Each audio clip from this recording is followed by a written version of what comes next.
സാറേ, കുടിക്കാൻ ഇത്തിരി വെള്ളം. ലോക്കപ്പിൽ കുടിക്കാൻ എന്താ കൊടുക്കുന്നത് നിനക്കറിയാവടാ? വേണ്ട സാറേ, ഞാൻ ഒന്നും ചോദിച്ചിട്ടില്ല. സർ, എവനെ ഇങ്ങോട്ട് കയറ്റി നിർത്ത്. സർ.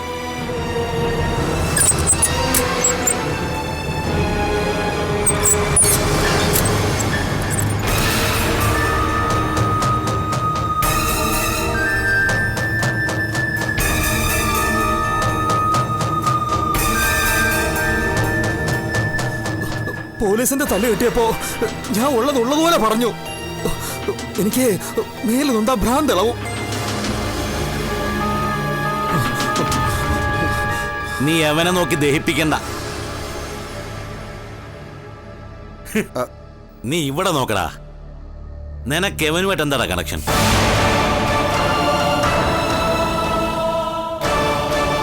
നീ എന്തിനാടാ നരേന്ദ്രൻ തമ്പിയെ കാണാതെ ദിവസം ബന്ദിപ്പൂര് പോയത്? യതിയുമായിട്ട് നിനക്ക് എന്തായിരുന്നു ഇടപാട്?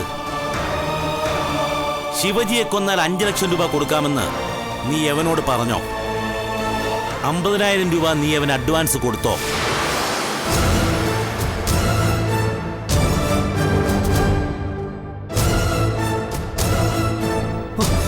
നുണ പറയാൻ നോക്കണ്ട. എല്ലാ സത്യവും ഞാൻ പറഞ്ഞു കഴിഞ്ഞു. വെറുതെ എന്തിനാ തല്ലുകൊള്ളുന്നേ? പൊന്നുമോനെ, സത്യം പറഞ്ഞില്ലെങ്കിൽ നിന്റെ എല്ലി ഞാൻ ഊഴും.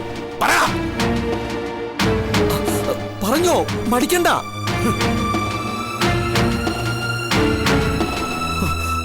നീ അങ്ങോട്ട് മാറി കുത്തിയിരിക്കണം. ശരി സാറേ.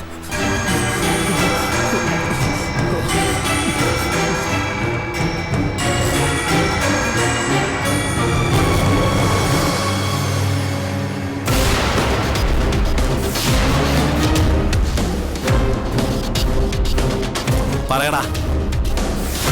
ഈ പറഞ്ഞ ഒരു കുറ്റവും ഞാൻ ചെയ്തിട്ടില്ല.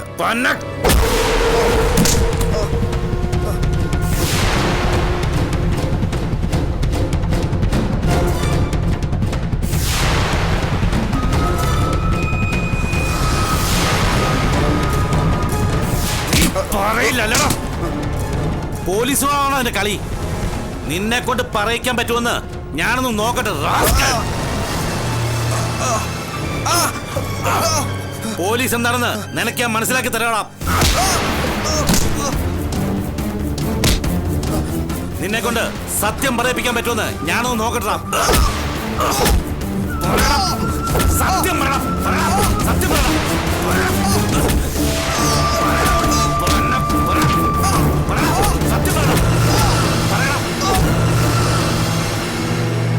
ആ ശിവജി ചത്ത് കിട്ടിയിരുന്നെങ്കിൽ നമ്മുടെ കാര്യങ്ങളെല്ലാം ഭംഗിയായേനെ. അമ്മുവിന്റെ പത്യ താഴ്ന്ന പിന്നെ കമ്പനിയുടെ എസ്റ്റേറ്റിന്റെയും കാര്യത്തിൽ നമുക്ക് വല്ലതും പേടിക്കണോ? ഇവിടെ കടന്നുകൂടിയ ശല്യങ്ങളെയെല്ലാം നമുക്ക് പറപ്പിക്കുകയും ചെയ്യായിരുന്നു. ശിവജി ഇല്ലാതെ പാലപ്പടിക്കൽ വീട് കൈയടക്കാനൊന്നും പറ്റില്ലല്ലോ. ഇനി അതൊന്നും പറഞ്ഞിട്ട് കാര്യമില്ലമ്മേ. നമ്മുടെ തല വരെ ഇങ്ങനെയാ.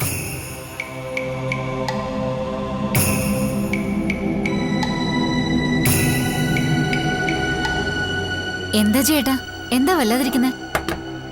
ആകെപ്പാടെ പ്രശ്നമാടി. ഹരീഷിനെ പോലീസ് പിടിച്ചു. എന്നിട്ടെന്താ, അവനും രാഘവനും ഇപ്പൊ പോലീസ് കസ്റ്റഡിയിലാ. ജയേട്ടന് എന്തെങ്കിലും പ്രശ്നം വരുമോ? ഹരീഷിന്റെ കൂടെ ഞാനും ഉണ്ടായിരുന്നു. സ്റ്റേഷനിൽ കൊണ്ടുപോയിട്ട് എന്നെ വിട്ടു. ഹരീഷിന്റെ പേരിൽ മാത്രമേ കേസുള്ളൂ. ഈശ്വര, ജയേട്ടൻ രക്ഷപ്പെട്ടല്ലോ. അങ്ങനെയൊന്നും പറയാറായിട്ടില്ലടി. അങ്കിളിനെ കൊല്ലാൻ കൂട്ടുന്ന കാര്യമൊക്കെ പോലീസ് ഹരീഷിനെ കൊണ്ട് പറയിക്കുമെന്നാ എന്റെ പേടി.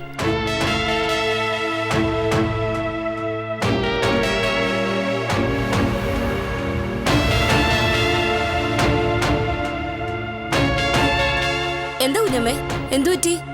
എന്താ എല്ലാരും വല്ലാതിരിക്കുന്നേ? വല്ല അത്യാഹിതം സംഭവിച്ചോ? വലിയ അത്യാഹിതമൊന്നും സംഭവിച്ചില്ല. നിന്റെ മോനെ പോലീസ് പിടിച്ചു.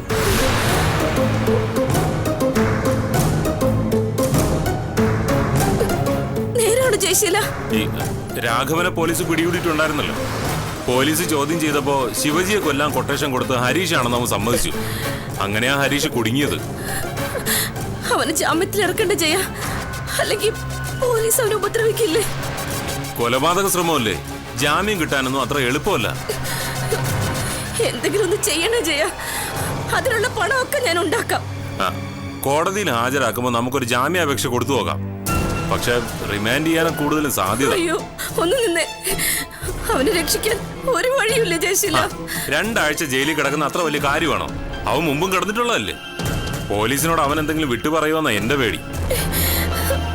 ആരോട് ചോദിച്ചിട്ട് അവൻ കൊല്ലാൻ ആളെ വിട്ടത്? അതും ശിവജിയെ. എന്നിട്ട് അവൻ ചത്തോ? അതുമില്ല. ഇനി പോലീസ് സദാസമയം ഇവിടെ മണത്ത് നടക്കും. നമുക്കൊരു സ്വസ്ഥത ഉണ്ടാവില്ല. ഓരോരുത്തര് വീട്ടിൽ കയറി വന്നതിന്റെ ശിക്ഷ നമ്മളും കൂടിയാണല്ലോ അനുഭവിക്കേണ്ടി വരുന്നത്. അവനെ രക്ഷിക്കാൻ ഒരു വഴിയില്ല ജയശീല. എന്റെ കാര്യം കുഴപ്പത്തിലാവുമെന്നാ ഇപ്പൊ എന്റെ പേടി. വല്ലവനും കുത്തിയ കേസിൽ നിനക്കെന്താ പേടിക്കാൻ? അത് രാഘവനെ quotation ഏൽപ്പിച്ചാക്ക ഹരീഷ.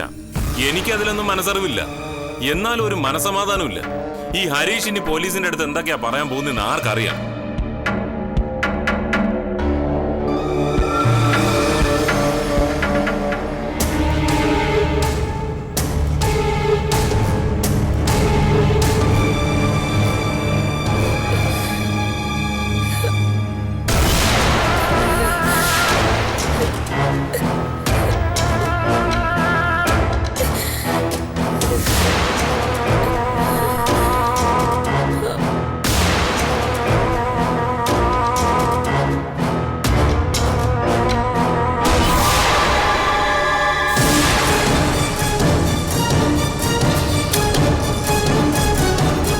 Coming, sir.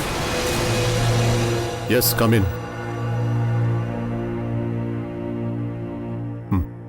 Please take your seat. Thank you, sir.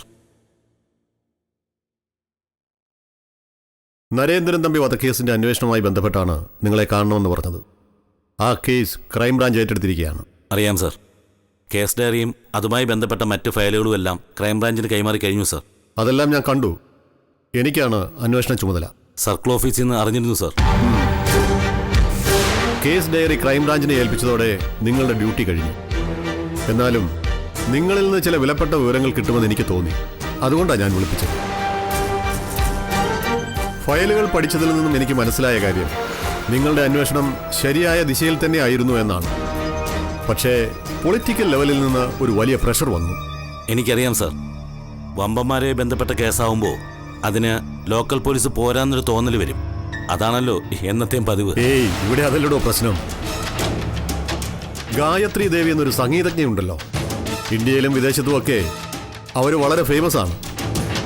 കൊല്ലപ്പെട്ട നരേന്ദ്രൻ നമ്പിയുടെ വൈഫിന്റെ ഒരു വളരെ അടുത്ത ബന്ധുവാണ് അവർ. ഗായത്രി ദേവി നേരിട്ട ഹോം മിനിസ്റ്റർക്ക് പരാതി കൊടുത്തത്. ക്രൈംബ്രാഞ്ച് ഡിവൈഎസ്പി നേരിട്ട് അന്വേഷിക്കാൻ ഉടനടി ഉത്തരവും പാസ്സായി. സാറിന് എൻ്റെ എല്ലാ സഹകരണവും പ്രതീക്ഷിക്കാം. താങ്ക്സ്. അതുകൊണ്ടാണ് മിസ്റ്റർ ചന്ദ്രഹാസനോട് നേരിട്ട് സംസാരിക്കാമെന്ന് തീരുമാനിച്ചത്. എന്ത് വേണമെങ്കിലും ചോദിക്കാം, സർ. കേസ് അന്വേഷണത്തിനിടെ നമുക്കെല്ലാം സംഭവിച്ചിരിക്കാവുന്ന ഒരു കാര്യമാണ്. അതായത് ഒരു കേസിൽ കുറ്റവാളി ആരാണെന്ന് നമുക്കറിയാം, പക്ഷെ അയാൾക്കെതിരെ തെളിവുകളൊന്നുമില്ല. തിരിച്ചും സംഭവിക്കാം. ഒരു കേസിലെ കുറ്റാരോപി താൻ നിരപരാധിയാണെന്ന് നമ്മുടെ മനസ്സ് പറയുന്നുണ്ടാവും, പക്ഷെ തെളിവുകളെല്ലാം അയാൾക്കെതിരാണ്. നമ്മുടെ തോന്നലുകൾ വെച്ച് മാത്രം ഒരു കേസ് കോടതിയിൽ പ്രസന്റ് ചെയ്യാൻ പറ്റില്ലല്ലോ. എനിക്ക് മനസ്സിലായി. തമ്പിയുടെ കേസ് ഫയലിൽ സാറിന് അങ്ങനെ എന്തെങ്കിലും സൂചന കിട്ടിയോ? എനിക്കല്ല, അന്വേഷണത്തിനിടയിൽ മിസ്റ്റർ ചന്ദ്രഹാസൻ എന്തെങ്കിലും തോന്നൽ കിട്ടിയോ എന്നാണ് എനിക്കറിയേണ്ടത്. കേസ് ഡയറി വായിച്ചപ്പോൾ എനിക്ക് തോന്നിയ ഒരു സംശയമാണ്. എന്തായാലും മിസ്റ്റർ ചന്ദ്രഹാസൻ എന്നോട് തുറന്നു പറയാം. ശരിയാണ്, സാർ. ഈ എതിയെന്ന് പറയുന്ന ആള് വെറും ഒരു ആയുധം മാത്രമാണ്.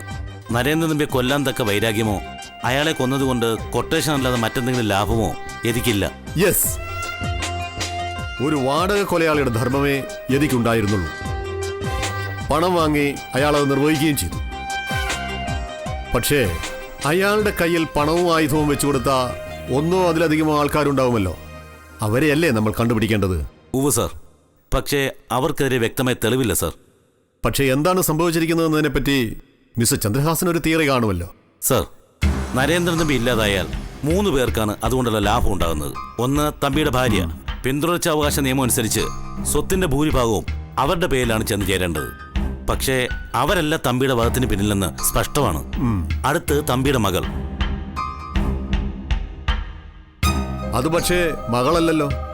കേസ് ഡയറിയിൽ അത് സൂചിപ്പിച്ചിരിക്കുന്നത് ഞാൻ കണ്ടു. സർ, പിന്നെ 3ാമത്തെ അവകാശി തമ്പിയുടെ സഹോദരിയും മക്കളുമാണ്. അവരെ സംശയിക്കത്തക്ക കാരണങ്ങളുമുണ്ട്. പക്ഷെ തെളിവൊന്നുമില്ല സർ. സർ, എന്റെ ബലമായ സംശയം ശിവജിയെ കൊല്ലാൻ ശ്രമിച്ചവർ തന്നെ ആയിരിക്കാം നരേന്ദ്രൻ തമ്പിയും കൊന്നത്. ഓക്കെ, ശരി, ഞാനിനി അവിടുന്ന് തുടങ്ങാം.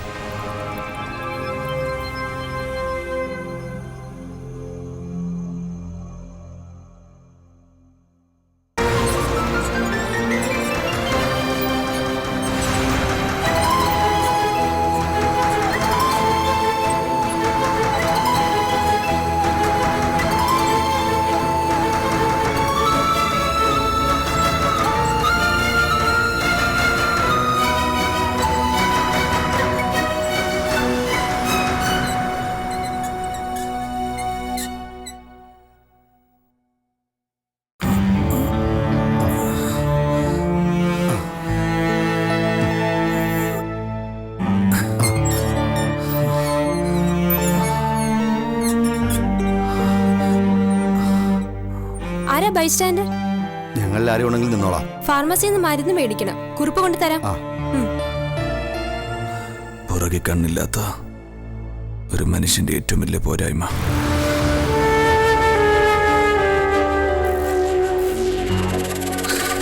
ദേ, ഈ ഭാഗത്തൊരു കണ്ണ് വേണ്ടതായിരുന്നു. എന്ത് ചെയ്യാനാ, ഈശ്വരന് പറ്റിയൊരു തെറ്റ്.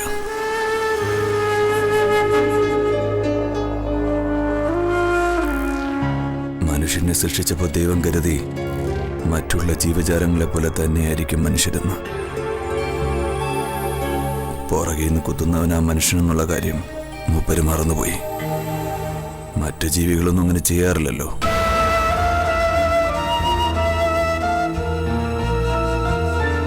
പുറകെ നിന്നായിരുന്നു രാഘവന്റെ കുത്ത്. അതുകൊണ്ട് കാണാനും തടയാനും പറ്റിയില്ല.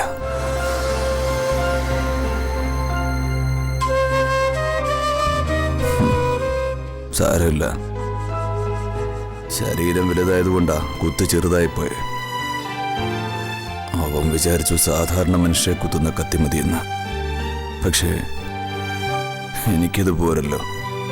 അധികം സംസാരിക്കണ്ട. എനിക്ക് കുഴപ്പമൊന്നുമില്ല മേം സാബ്. ഏയ്, ആശുപത്രിക്കാര് ചോര കൊണ്ട് പേടിച്ചുപോയി.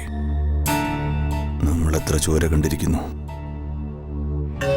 യതിയുടെ ബന്ധുവാ രാഘവനല്ലേ? അവന് കുത്താനൊന്നും അറിയത്തില്ലെന്നേ. കുറെ പൈസ കിട്ടുമെന്ന് കരുതി ചെയ്തതാ. പക്ഷെങ്കില് ഞാൻ എന്തൊരു മണ്ടരാന്ന് ഓർത്തു നോക്കണം. ഞാൻ ആ പിശാചിനെ കണ്ണൂർ ചെന്ന് കണ്ട് സംസാരിച്ചതാ. ഒന്ന് സൂക്ഷിച്ചു നോക്കിയാൽ മതി, ആളെ പിടികിട്ടും. പക്ഷേ ഞാനതൊന്നും ശ്രദ്ധിച്ചില്ല. ജലദോഷമാണെന്നും പറഞ്ഞ് അയാള് തലയും കഴുത്തുമൊക്കെ മൂടിക്കെട്ടിയിട്ടുണ്ടായിരുന്നു. അതുകൊണ്ട് എൻ്റെ കണ്ണിപ്പെടാതെ പോയത്. അവനിപ്പോ പോലീസ് കസ്റ്റഡിയിലുണ്ട്. ഓഹോ, അയാളെന്ത് പറയുന്നു? ചെറിയമ്മയുടെ മോൻ ഹരീഷ അത്ര കത്തികൊണ്ട് കൊല്ലാൻ ഏർപ്പാടാക്കിയതെന്ന്. എൻ്റെ കാര്യം ഓർത്ത് നിങ്ങളാരും വിഷമിക്കണ്ട. ഭയപ്പെടേണ്ട ഒരു കാര്യമില്ല. ആ ഹരീഷിനെ അറസ്റ്റ് ചെയ്ത് പോലീസ് ചോദ്യം ചെയ്താൽ മതി. ഇതിനെല്ലാം പുറകില് അവൻ ഒറ്റ ഒരുത്തനാ. അദ്ദേഹത്തിനെ കാണാതായതിന് പുറകിലും അവനുണ്ടെന്നുള്ളത് തീർച്ചയാ. അല്ലെങ്കിൽ പിന്നെ അവന് ശിവജിയോട് വൈരാഗ്യം തോന്നേണ്ട കാര്യമില്ലല്ലോ. ശിവജി അവനും തമ്മിൽ എന്താ ബന്ധം? പോലീസ് അന്വേഷിക്കുന്നുണ്ട്. താമസിയാതെ അവനെയും പിടികൂടും. അവൻ മാത്രമല്ല അമ്മു, വേറെ പലരും ഉണ്ട്. ഇപ്പൊ ക്രൈംബ്രാഞ്ച് കേസെടുത്തിരിക്കല്ലേ, അധികം വൈകാതെ എല്ലാം വിളിച്ചത് വരും. ശിവജി സമാധാനമായിട്ട് ഇവിടെ കിടക്ക്. പുറത്തെ കാര്യങ്ങളൊക്കെ ഞങ്ങൾ നോക്കിക്കോളാം. ഒന്ന് ഡിസ്ചാർജ് ചെയ്ത് കിട്ടിയാൽ മതിയായിരുന്നു. എന്നിട്ടെന്തിനാ ഇനിയും പോയി ഗുസ്തി പിടിക്കാനോ? പോലീസ് ഉണ്ടല്ലോ പ്രതികളുടെ പുറകെ. അതല്ല മേം സാബ്, പ്രതികളെ പിടിക്കുന്നതല്ലല്ലോ നമ്മുടെ വിഷയം. തമ്പി സാബിനെ കണ്ടുപിടിക്കുക എന്നുള്ളതല്ലേ. അതിന് പോലീസ് പോരാ, ശിവജി തന്നെ വേണം.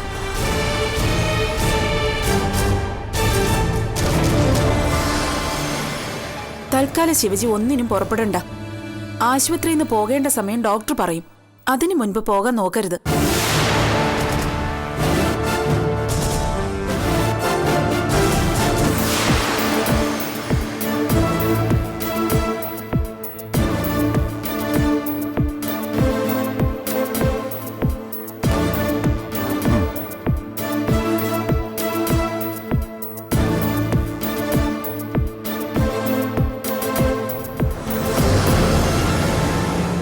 ഇതേതാ സ്ഥലമെന്നറിയാലോ?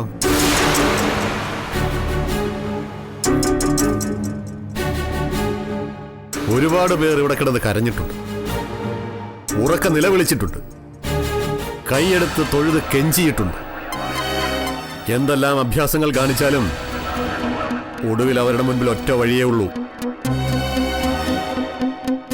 എന്താണെന്നറിയുമോ നിനക്ക്? നാവിന്റെ കെട്ടുകളെല്ലാം അഴിച്ച് സത്യം തുറന്നു പറയുക. ആ ഒരൊറ്റ വഴി മാത്രം.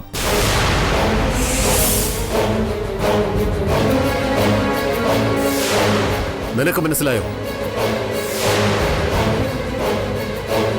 നീ ഈ നിൽക്കുന്ന രാഘവന്റെ ബന്ധു യതീന്ദ്രനെ തിരക്കി കണ്ണൂര് പോയിട്ടുണ്ടോ?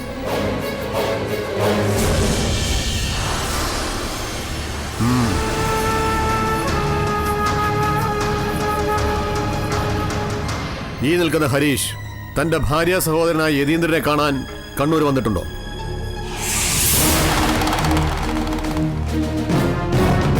ഞാൻ വളരെ മര്യാദക്കാരനാണ്, ഭയങ്കര ക്രൂരനുമാണ്. നിനക്കെന്റെ ഏത് മുഖമാ കാണേണ്ടത്?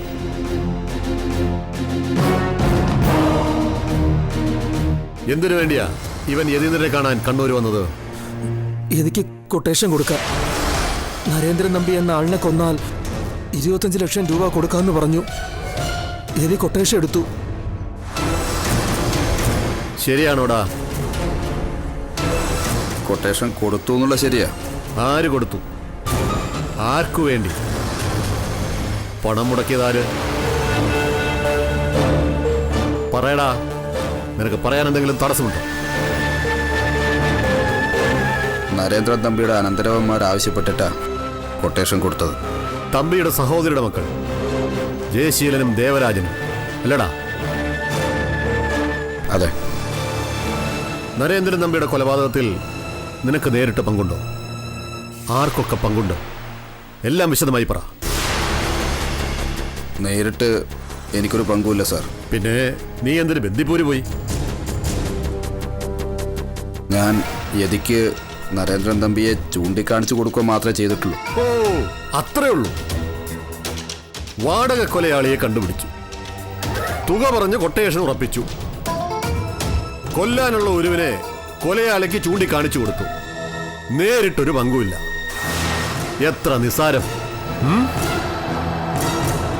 അന്ന് കൊട്ടേഷൻ അനുസരിച്ച് നരേന്ദ്രൻ തമ്പിയെ വകവരുത്താൻ ബന്ദിപ്പൂര് പോയ യതി പിന്നീട് തിരിച്ചു വന്നില്ലല്ലോ. ഓ, വന്നില്ല സാർ. അയാൾക്കെന്ത് സംഭവിച്ചു എന്നറിയില്ലല്ലോ. ഇല്ല സാർ. ഇനി നീ പറ, യതിക്കെന്ത് സംഭവിച്ചു? അത് ഞങ്ങൾക്കും അറിയില്ല സാർ. ഏതുവരെ അറിയാം? വിശദമായിട്ട് പറഞ്ഞോ. എനിക്ക് ധൃതിയില്ല, നമുക്ക് ധാരാളം സമയവുമുണ്ട്. അന്നൊരു മാരുതി വാനില്ല നരേന്ദ്രൻ തമ്പിയുടെ കാറിനെ ഫോളോ ചെയ്ത് പോയത്. ആരുടെ മാരുതി വാൻ? അതിപ്പോ എവിടെയുണ്ട്? അത് ഞാൻ മദ്രാസിൽ നിന്നൊരു സെക്കൻഡ് ഹാൻഡ് കാർ വാങ്ങിയതാ. പക്ഷേ എൻ്റെ പേരിലേക്ക് ചേർത്തില്ല. യതിയോടൊപ്പം ആ വാനിനെയും കാണാനില്ല. എവിടെ ഉണ്ടെന്നറിയില്ല. കൊലയാളിക്ക് യാത്ര ചെയ്യാനുള്ള വാഹനം പോലും സംഘടിപ്പിച്ചു കൊടുത്തത് ഇയാളാണല്ലേ?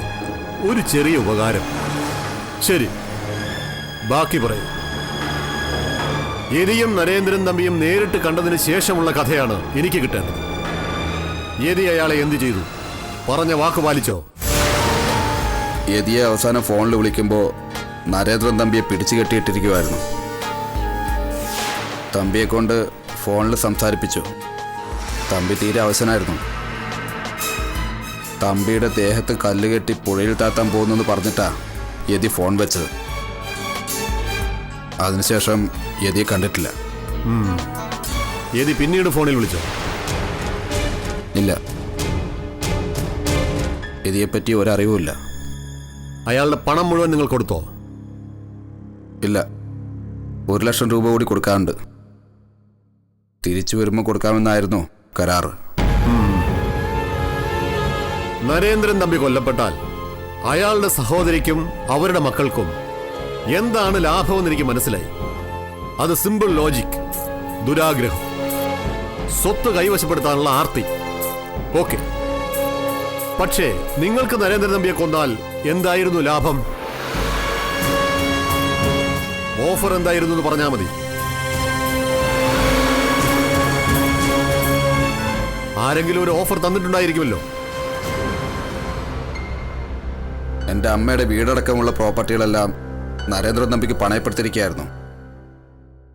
മുതലും പലിശയൊന്നും തിരിച്ചടക്കാതെ തന്നെ ആ ലോൺ ഇളവ് ചെയ്ത് തരാമെന്ന് ജയശീലനും ദേവരാജനും സമ്മതിച്ചിട്ടുണ്ടായിരുന്നു. കടം വീട്ടാൻ കണ്ട എളുപ്പ വഴിയല്ലേ കൊലപാതകം. നരേന്ദ്രൻ നമ്പിയുടെ ബന്ധുക്കളുമായിട്ട് എങ്ങനെയാ നിങ്ങൾക്ക് പരിചയം? അമ്മ വഴിക്കൊരു ബന്ധുതയുണ്ട്, എനിക്ക് കറക്റ്റായിട്ട് അറിഞ്ഞുകൂടാ. ഞാൻ അമ്മയുടെ ഫസ്റ്റ് മാരേജിലെ മകനാണ്. അച്ഛൻ മരിച്ച ശേഷം അമ്മ രണ്ടാമത് കല്യാണം കഴിച്ചു. ആകെ മൊത്തം കടുങ്കട്ടാണല്ലോടാ. ഇനി ഞാൻ വേറൊരു ചോദ്യം ചോദിക്കാം. തമ്പിയെ കൊന്നത് എതിയാണെന്ന് നിനക്കുറപ്പുണ്ടോ?